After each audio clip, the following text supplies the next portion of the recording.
Hi guys, how are we? I hope you're all well. So today's video is going to be a little bit different. It's going to be a little more, I've just got like a few things to chat with you about. I have some videos planned moving forward and I kind of just need to lay the foundation for those videos today. And where I'm going to start with this video is how I know the things that I know. Okay, because a lot of people ask me when they speak to me in person, the first thing they ask me is, how do you know this and what books did you read?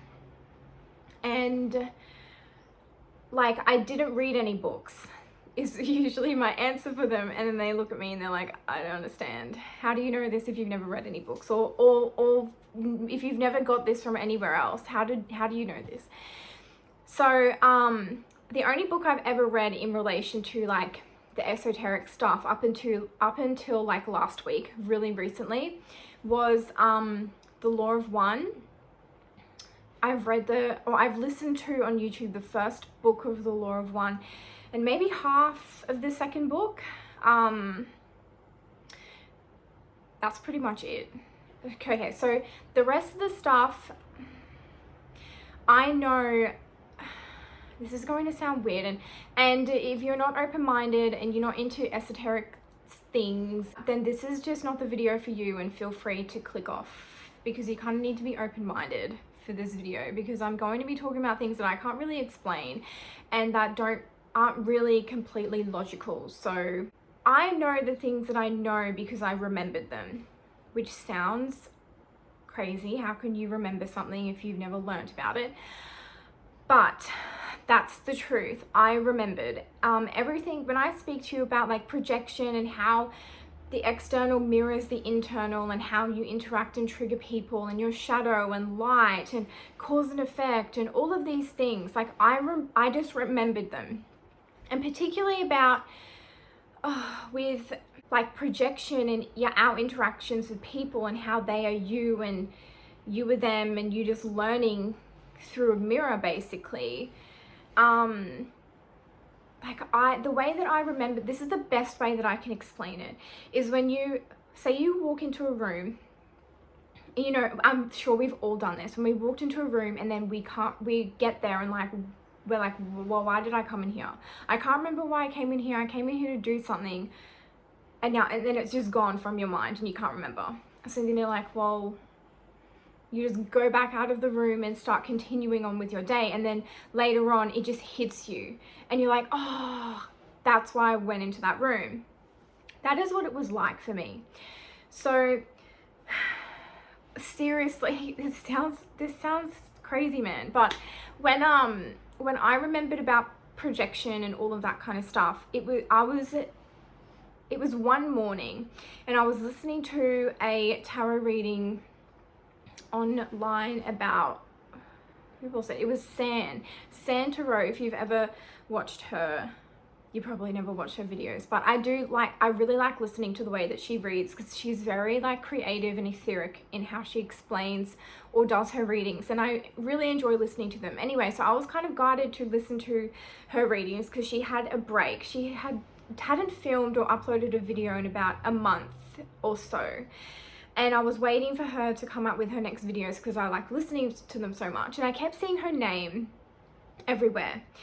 So I thought, oh, well, when those videos come out, I need to watch them. So I did.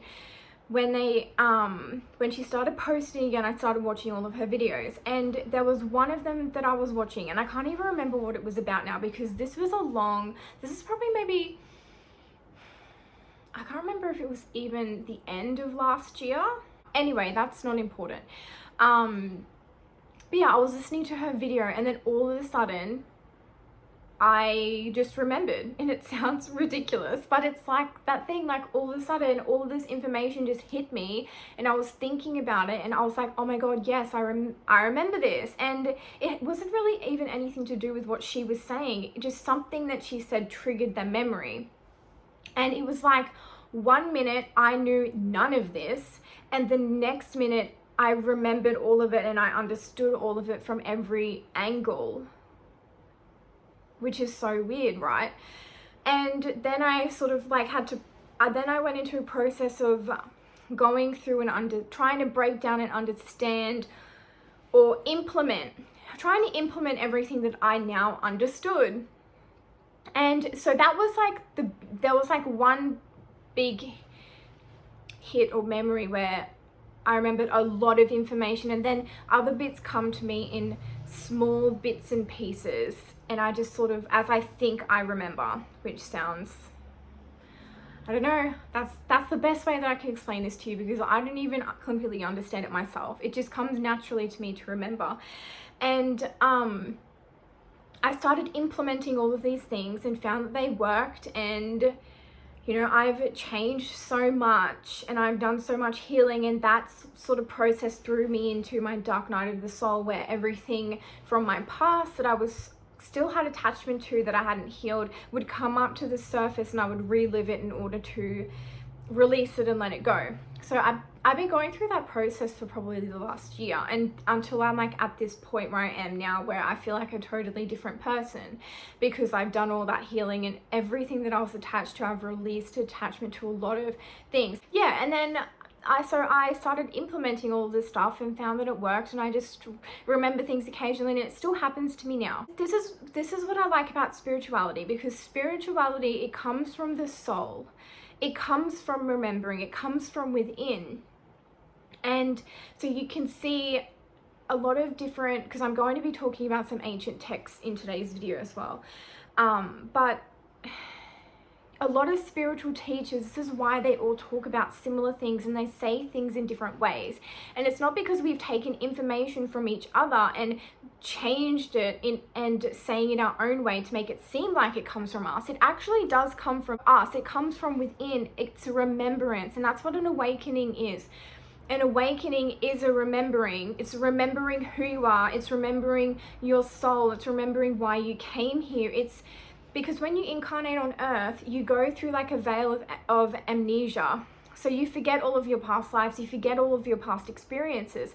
And the reason that happens is so that your soul can evolve and grow more organically, and it allows more room for you to grow, because we set up soul contracts with people and plan things out. Your soul plans things out before you incarnate, based off the lessons that your soul wants to learn and how your soul wants to grow and evolve.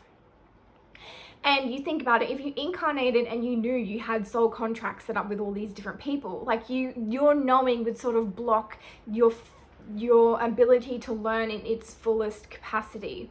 It would limit you. It would limit the amount that you were able to learn. So that's why there's this veil of amnesia. And some people, some souls who come here, like this is what I believe for me, come here to remember in order to help people break out of these cycles that we're stuck in. Because a lot of the times, if you're a soul that incarnates on earth over and over and over again, you can get stuck in this cycle of karma and not being able to break out of it.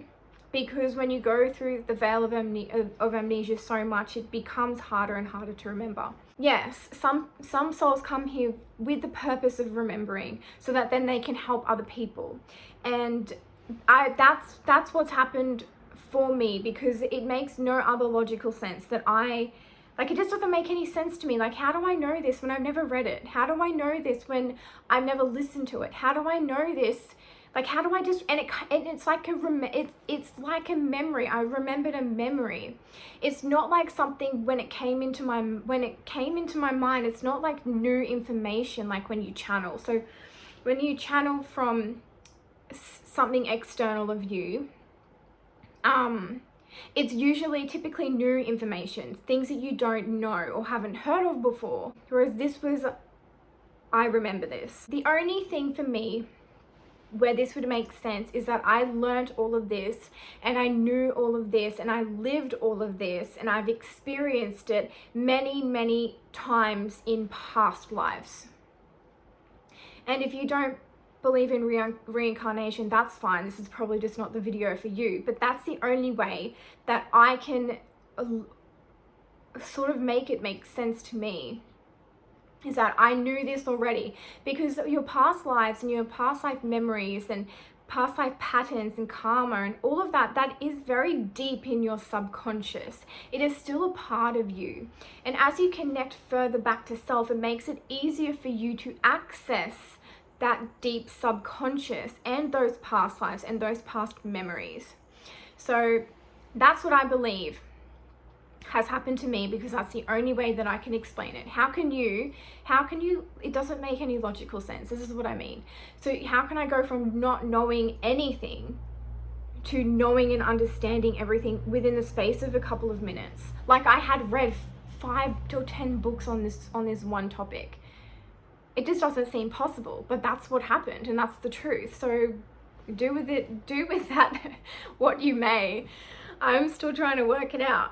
But yeah, with all of that out of the way, I'm going to get into some of the other stuff. So I've been a bit quiet on Instagram the past week because I've been reading quite a few ancient texts. And like I've just said, I do occasionally listen to tarot readings on YouTube. And one of them that I was listening to recently or last week told me, they were saying that your soul would resonate with the emerald tablets of Thoth.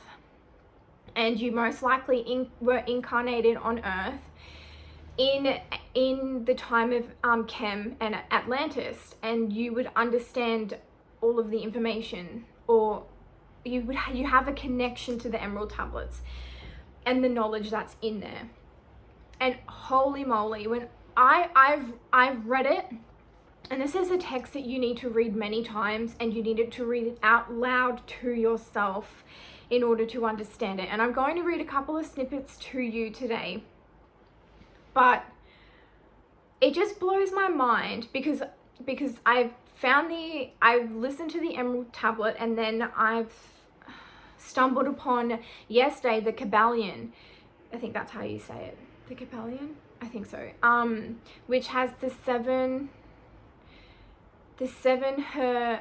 hermetic principles. And they are everything that I remember, everything that I talk about to you. And that blew my mind, that something that I remember that I never read, I now found basically the same thing and just said in a different way in an ancient text, written out there in steps, or it's like when I speak, I sort of blend all of them together. But this is like labeling each separate principle, and it's like I'm still reading it, so I'm going to break them all down for you in a way that you can understand in videos moving forward after I read it properly. But mentalism, which is the first principle, which is everything starts in the mind and everything is consciousness. And then there's what's the second one called? Correspondence, which is as within, so without, as above, so below. How everything corresponds to everything else. Like how what happens on a universal scale also happens on an individual human person scale, if that makes sense. So we are mini universes. Our consciousness is the same consciousness as the universe, but it's just scaled down. And there's more of them like polarity, vibration, rhythm, which all sort of tie into everything that I understand. And I understood it before I read this, and it just that's just crazy to me. I just can't believe that. But first, what I want to talk about mainly today is source, and what source is, what the universe is to my understanding. And this is what prompted me to read The Law of One, and what triggered my whole awakening was Kerr Smith. He's an actor from Dawson's Creek, I'm pretty sure, but he was talking on a channeler's Instagram about The Law of One and what source or the creator is. And that came up on my newsfeed, and it when I listened to that, I was like, oh my god, yes, I remember this. This is what I know to be true. And I'm going to post that to my story. After I post this video, I'll post it to my story and link it in my resources tab so you can listen to it for yourself, because I think the way he explains it is really well. He explains it very well. Like, he words everything very well. But he basically is saying, and what the Law of One says, which the Law of One is a channeled piece of material from, is it the 70s? It's like, it's been around for a long time. And I had never heard of it until I saw Kerr Smith talking about it in this snippet of an interview that he did. And so I'm going to read to you what the Emerald Tablets say about it, and then I'm going to explain it to you in the way that I understand, so that we are all understanding when I talk about source and the universe and unity consciousness and all of these things that I speak about. It's going to make sense to you because you're going to know what I'm actually talking about. Okay, so in the Emerald Tablet of Thoth, this is Thoth's explanation of source, or what he channeled in Amenti. Okay, so I'm just going to read this to you. Know ye, O Thoth, in the beginning there was void and nothingness, a timeless, spaceless nothingness. And into the nothingness came a thought, purposeful, all-pervading, and it filled the void. There existed no matter, only force, a movement, a vortex, or vibration of the purposeful thought that filled the void. And this is what the Law of One and Kerr Smith was also talking about. So in the beginning, this is before the Big Bang, and this is what led to the Big Bang, okay? So in the beginning, imagine there was an infinite expanse of nothing. Nothing there, nothing existed.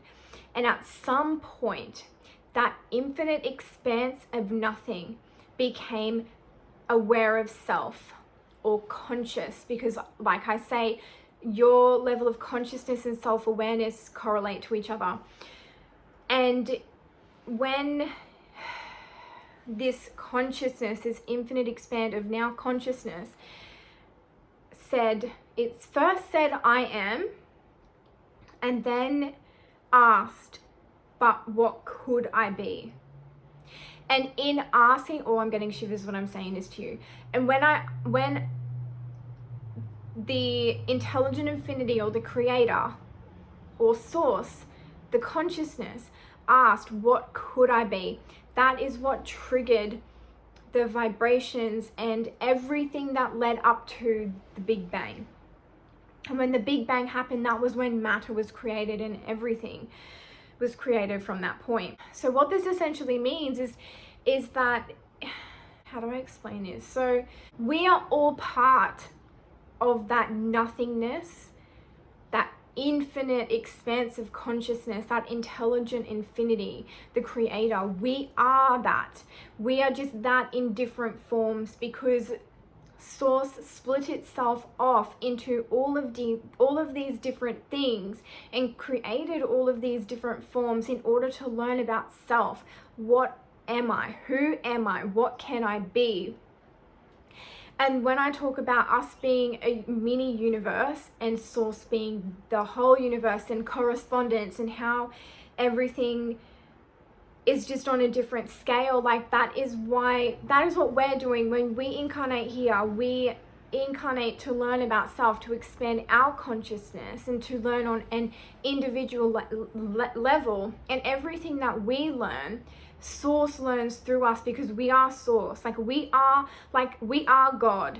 And this is like such a, I don't usually like to use the word God, because there's like a lot of people who don't like it and can be triggered by that word, but that's what source is, and that's what we are. And so the way I explain this to people when I talk to them is like, imagine that there was a mind, a consciousness that was imagining horses running in a field. We are those horses that are running in the field, in the mind, or in the consciousness of source. I hope this makes sense. I'm hoping this is making sense. And that is that is it. Like, we are, that is why polarity exists. And because polarity must exist in order to learn about self, because you can't understand what light is without having experienced darkness. And they are the same thing, just different scales of the same thing. So it's like expanding, like just wanting to expand the consciousness and understand self. Like, that's what source is, and that's what we are, and that's what we're doing. We're doing this on an individual scale, on a soul level, but source learns through all of us what it could be. How expansive can it be? How far can I expand? How much can exist? And it goes on for infinity. That's why when you look at space, there's no conceivable end, because it doesn't end. And same when we're looking at things through a microscope. You know, we used to think, I don't know, like atoms or whatever were the smallest particle. And then as our devices became better and more advanced in order for us to view smaller, we discover that there are smaller particles in there, and smaller particles and smaller particles, and that also goes on forever. It's infinite in all directions. And that is when I say that we are limitless, and when you put limits on yourself, like you've just forgotten who you are. Like, that's really it. Like, there aren't limits, because you are consciousness. You are consciousness at your core. We all are, and we are all the same. We are all the same. We have the same source. That's why it's called source, because it is the source of all things. The consciousness that lives in all things. That is what we are. And that is what the universe is. And that's just it. And this learning process that we go through continues on forever. There is no end. There is no conceivable end. It's the continuous process that will continue on until infinity. And that's this idea that we are finite, and we have one life and one existence, and we are limited. We're sold those things and taught those things because